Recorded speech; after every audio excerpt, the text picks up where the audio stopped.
अस्सलाम वालेकुम। कैसे हैं आप लोग और उम्मीद है सब घरों पर सेफ़ होंगे।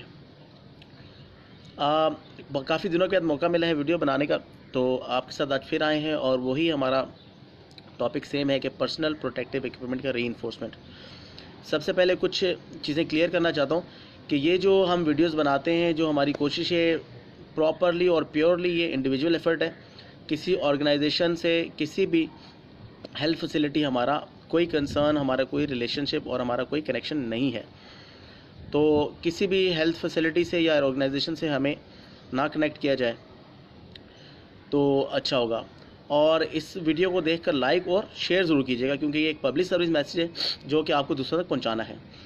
तो स्टार्ट करते हैं आज से सर्जिकल मास्क से। ये सर्जिकल मास्क पे हम पहले भी बहुत सारी वीडियोस बना चुके हैं और इस सर्जिकल मास्क का बता चुके हैं आपको कि ये जो सर्जिकल मास्क है आपको कोरोना से नहीं बचाता है। ये आपको कोरोना से नहीं बचाएगा। हाँ, आपको अगर कोई इन्फेक्शन है तो ये उस इन्फेक्शन को बाहर आने से रोक सकता है।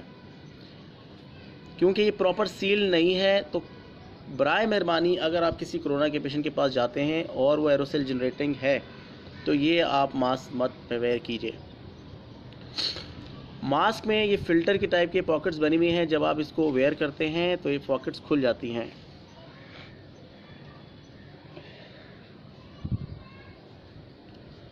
आप इस मास्क को जब वेयर करते हैं तो यूँ वेस्ट करते हैं और ये देखिए पॉकेट्स खुल गई हैं और आप इसके पिन को यूँ करके सेट कर लेते हैं। बहुत सारे लोग ये मास्क पहनकर बहुत सारी प्रैक्टिसेस करते हैं। बहुत सारे लोग क्या करते हैं, इसको यहाँ से उतार लेते हैं फिर पहनेंगे। बहुत सारे लोगों की प्रैक्टिस ये है, मास्क को यहाँ उतार के अपना काम किया, चाय पी, खाना पी खाया और फिर इस मास्क को यूँ पहन लिया। This is the wrong practice. इसको हम कहते हैं don'ts.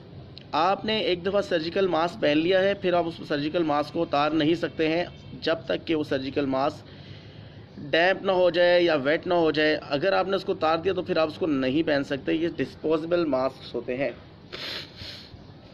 Once worn will never be worn again.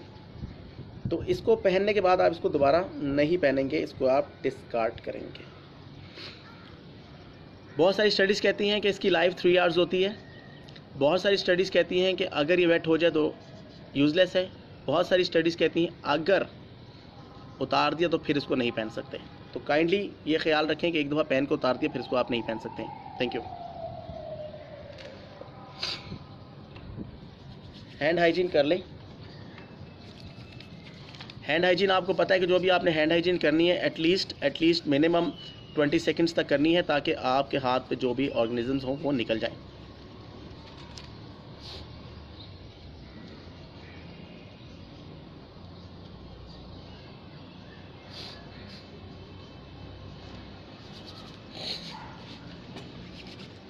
Second most common, आपके पास N95 रेस्पिरेटर्स आते हैं। इस पर भी हम 12 पहले वीडियोस बना चुके हैं कि अगर आपके पास N95 रेस्पिरेटर है तो ये सिर्फ आपकी 95% तक प्रोटेक्शन देता है। और बहुत एक्सटेंडेड यूज़ करेंगे तो 5 डेज से ज़्यादा इसको एक्सटेंड यूज़ नहीं कर सकते कंटिन्यूस पेशेंट केयर के अंदर।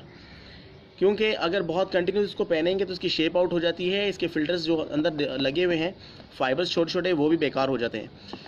तो if you are using it first time तो आप इसको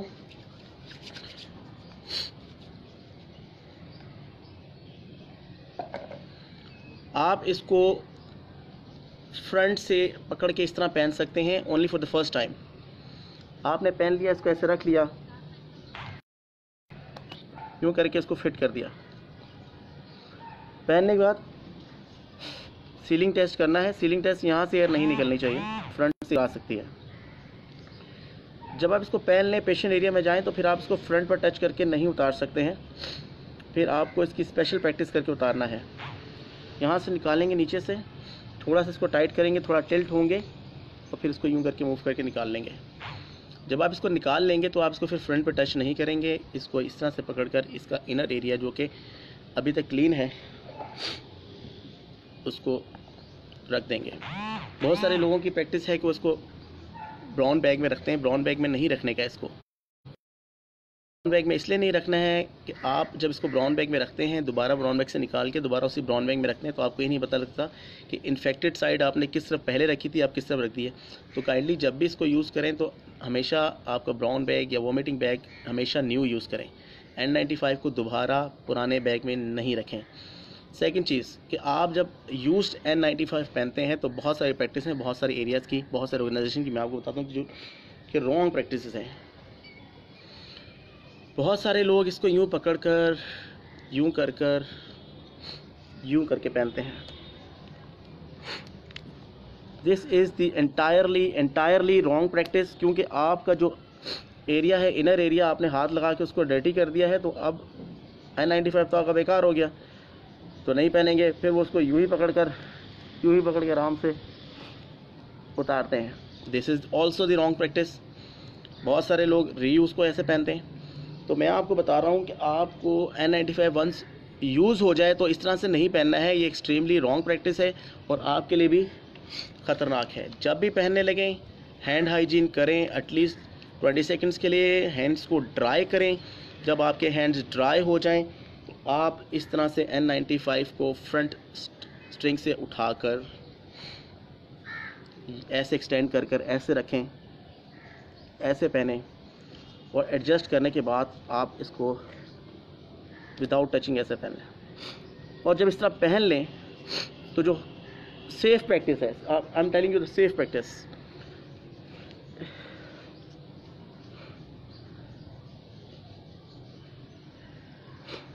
इसको आगे से कवर कर लें।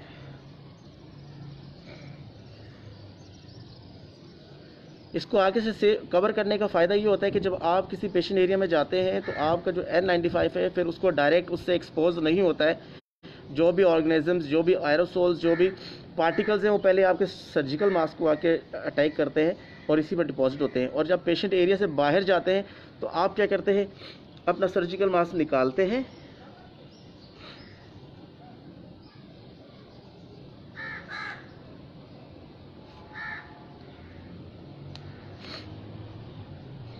आपका N95 साफ़ होता है। फिर आप N95 कैसे उतारेंगे, आप हैंड हाइजीन करेंगे। हैंड हाइजीन करके सबसे पहले डाउन बॉटम स्ट्रैप निकाल के इसको थोड़ा सा एक्सटेंड करेंगे, अपने आप को थोड़ा सा टिल्ट करेंगे और इसको यूँ रिमूव कर देंगे और इसकी जो डाउन साइड है वो इस तरह से इसके अंदर रख देंगे। तो अब आपको पता है कि आपकी जो इनर साइड है वो इन्फेक्टेड नहीं है, आउटर साइड आपकी इन्फेक्टेड है। दिस इज़ माई प्रैक्टिस कि मैं अपने इसको इसमें ही रखता हूँ। बहुत सारे लोगों की प्रैक्टिस है कि वो N95 को यूज़ करने के बाद उसको अल्कोहल से रब करते हैं और उसको जाके किसी भी एयर वार्मर के नीचे जाके करते हैं। तो आपको बता दूं, जब उसके ऊपर अल्कोहल लगता है तो इसके फाइबर्स कंस्ट्रिक्ट हो जाते हैं और उसकी जो एफिकेसी है वो अफेक्टेड होती है।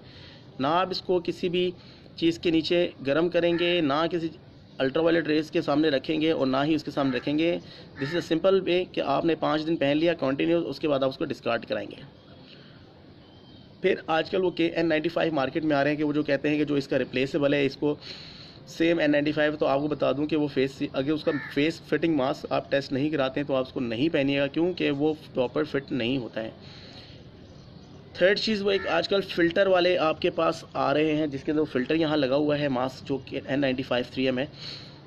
वो मास्क बहुत सेफ़ है, बहुत अच्छा है, लेकिन उसके अंदर कुछ ऐसी कंस्ट्रेंट्स हैं जो आपको नहीं करनी है। उसके अंदर एक वेल्व लगा होता है फ़िल्टर के अंदर, जब आप उसको इनहेल करते हैं तो वो बाहर की जो एयर होती है उसको फ़िल्टर करके अंदर ले जाता है। लेकिन जब आप एक्सहेल करते हैं तो वो जो एयर आप ब्रीदिंग से एक्सहेल आउट होती है वो बिल्कुल एज इट इज़ बाहर आ जाती है, वो फ़िल्टर नहीं होती है। उस वेल्व का काम होता है कि आपकी एयर को आउट करना, वो फ़िल्टर करके आपकी जो मुंह में एयर निकलती है, आप एक्सहेल करते हैं, वो उसको फ़िल्टर नहीं करता है। तो खुदा न खास्ता अगर आप इफ़ेक्टेड होंगे तो वो दूसरों के अंदर आपका इन्फेक्शन फैला सकता है। तो काइंडली अगर उस तरह का आपको मास्क पहने तो सर्जिकल मास्क ज़रूर उस पर पहन लीजिएगा। तो ये हो गया आपका N95 रेस्पिरेटर सर्जिकल मास्क की आपको बताइए कि जो आपको नहीं करने हैं काम और जो आपने किस तरह से उसको पहनना है। तो काइंडली अपने आप को भी सेफ़ रखें, दूसरों को भी सेफ़ रखें। Third cheese, use of surgical gloves. अब मैंने जो कॉमन प्रैक्टिस देखी है, बाज़ार में जाने तो लोगों ने दोनों हाथों में सर्जिकल ग्लव्स पहने होते हैं और वो शॉपिंग्स कर रहे होते हैं।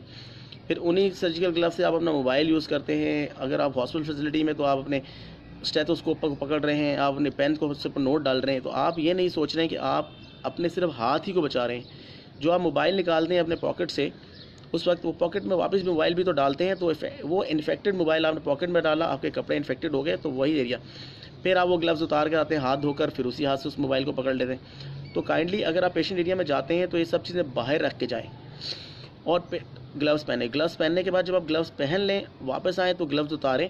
बहुत सारे लोगों की प्रैक्टिस है कि सर्जिकल जो लेटेक्स ग्लव्स हैं उनको उतारने के बाद हैंड हाइजीन कर लेते हैं।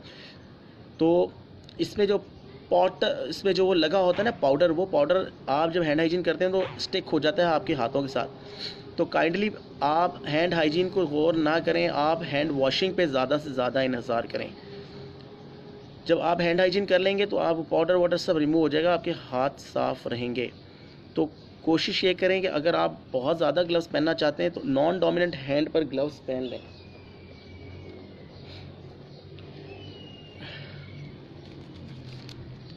This is your non dominant. मेरा नॉन डोमिनेंट हैंड लेफ़्ट है, तो मैं किसी भी जगह जाऊंगा, दरवाजे खोलने हैं, कुछ ऐसी इन्फेक्टेड पकड़नी तो मैं अपने इस हाथ से पकड़ूंगा, मोबाइल निकालना है तो इस हाथ से निकालूंगा, हाथ से निकाल के निकालूंगा। शॉपिंग सेंटर जाऊंगा तो जितनी भी चीज़ें उठानी है इससे उठाऊंगा। पैसे निकालने होंगे तो इस हाथ से निकालूंगा अपनी पॉकेट से। अगर कोई मुझे रिटर्न करता है पैसे, तो कोशिश तो ये करें कि आप कार्ड यूज़ करें। आजकल पैसे लेना भी सेफ़ नहीं है कि उस पैसों से भी आपका इन्फेक्शन तो, और बहुत ज़रूरी है पैसे आपको दे रहे हैं तो आप इस हाथ से पैसे पकड़ कर इसी हाथ में रखें, और जब ग्लव उतारें तो वो पैसे इसी हाथ के अंदर फोल्ड होने चाहिए। और आपका जो हाथ की ये ग्लव्स की इनर साइड है ये साफ़ ही रहेगी। तो कोशिश करके इसको उसकी पॉलीथीन में रख लें, घर आके उन पैसों को अच्छी तरीके से कहीं रख लें। सॉरी अभी मैं हैंड वॉश तो नहीं कर सकता हूँ ग्लव्स उतार के, लेकिन आपको बता चुका हूँ कि आपने जब भी ग्लव्स उतारने तो हैंड हाइजीन नहीं करनी है।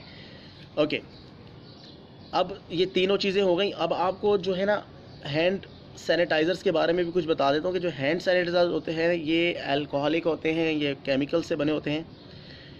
कुछ लोगों को एलर्जीज़ होती हैं केमिकल से, तो वो बहुत ज़्यादा हैंड हाइजीन करते हैं तो उनके हाथ अफेक्टेड होते हैं। लेकिन हम जो हेल्थ केयर वर्कर्स हैं बहुत ज़्यादा हैंड हाइजीन अपना हैंड सैनिटाइज़र यूज़ करते हैं। तो आपने देखा होगा हैंड सैनिटाइज़र एक वाइट सी लेयर हाथों पे लग जाती है, तो वो स्किन को डैमेज करती है।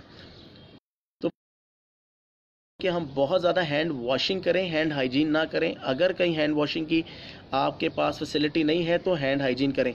लोग मरे जा रहे होते हैं कि जी हमारे हैंड सैनिटाइज़र नहीं है, हैंड सैनिटाइज़र नहीं है, हैंड सैनिटाइज़र नहीं है। तो hand sanitiser is not more effective, more useful. आपका हैंड वॉशिंग सबसे ज़्यादा इंपॉर्टेंट है। हैंड सैनिटाइज़र को भूल जाएं। लोग बहुत फैशन के लिए बैगों के साथ हैंड सैनिटाइज़र लटाए होते हैं, और जब खाना खाने लगते हैं तो हैंड सैनिटाइज करते हैं। आपको पता है केमिकल्स हैं, आप उसी केमिकल को हाथ पे कोट करके खाना खाएंगे तो केमिकल्स आपके बॉडी के अंदर जाएंगे जो कि बहुत हार्मफुल हैं। आप खाना खा रहे हैं, वो केमिकल साथ जा रहे हैं। घरों में आप लोगों ने हैंड सैनिटाइज़र्स रखे हुए हैं, आपके छोटे बच्चे हर वक्त उसके साथ खेलते हैं, उससे हैंड हाइजीन करते हैं, उससे खाना खाते हैं, उससे अपनी चीज़ें खाते हैं, चीज़ों पे लगाते हैं। तो छोटे बच्चों के लिए भी है। आपको पता है बहुत ज़्यादा हैंड सैनिटाइज़र यूज़ करने की वजह से आपको अल्कोहल टॉक्सिसिटी हो सकती है, केमिकल टॉक्सिसिटी हो सकती है, जिसकी वजह से कुछ सीरियस कंडीशन भी बन सकती है। हैंड सैनिटाइज़र बहुत ज़्यादा यूज़ करना आपके लिए अच्छा नहीं है। अगर आपके पास फैसिलिटी है हैंड वॉशिंग की तो आप हैंड वॉशिंग ही करें। हैंड सैनिटाइज़र को सेकंड ऑप्शन रखें। सर्जिकल मास्क आपके साथ आपने डिटेल में डिस्कस किया है। N95 आपको बता दिया है, आपको सैनिटाइज़र का बता दिया है, आपको लेटेक्स ग्लव्स का बता दिया है। प्लास्टिक सर्जिकल ग्लव्स भी यूज़ में आते हैं, जो डिस्पोजल आप वो यूज़ करें। आप हेल्थ केयर फैसिलिटी में हैं, आप अपने घर से जो कपड़े पहन कर जाते हैं उन कपड़ों को किसी सेफ जगह पर रखें।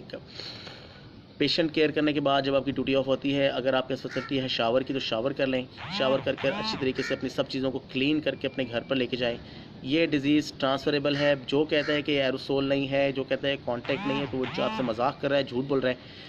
ये कॉन्टैक्ट बेस्ड, ये एरोसोल बेस्ड, ये एयरबोर्न बेस्ड, ये ड्रॉपलेट बेस्ड डिजीज़ है। तो जो लोग बहुत मास्टरमाइंड, जो बहुत चीते बनते थे इसके अंदर, आज वो कहीं भी नज़र नहीं आ रहे हैं। जो कि कहते थे कि जी आपको मास्क पहनने की ज़रूरत नहीं है, जो कि कहते थे कि आपको प्रिकॉशंस लेने की ज़रूरत नहीं है, तो आपको बिल्कुल प्रिकॉशंस लेने की ज़रूरत है। ये आप लोगों की सेफ़्टी का मामला है, आप लोगों के घर वालों की सेफ़्टी का मामला है।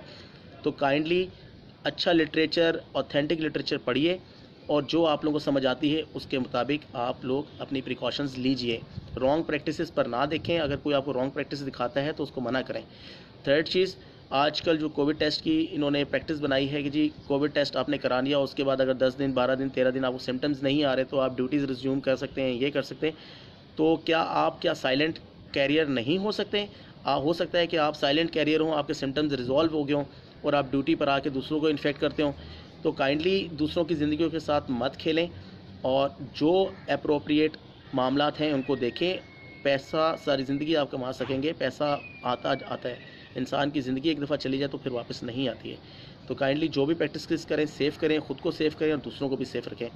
और इंशाल्लाह फिर दोबारा किसी दिन आपसे मुलाकात करेंगे और कुछ और नई टिप्स आपको देंगे। तो जब तक के लिए सेफ़ रहें और दूसरों का भी ख्याल करें। इंशाल्लाह फिर मुलाकात करेंगे। अल्लाह हाफ़िज़।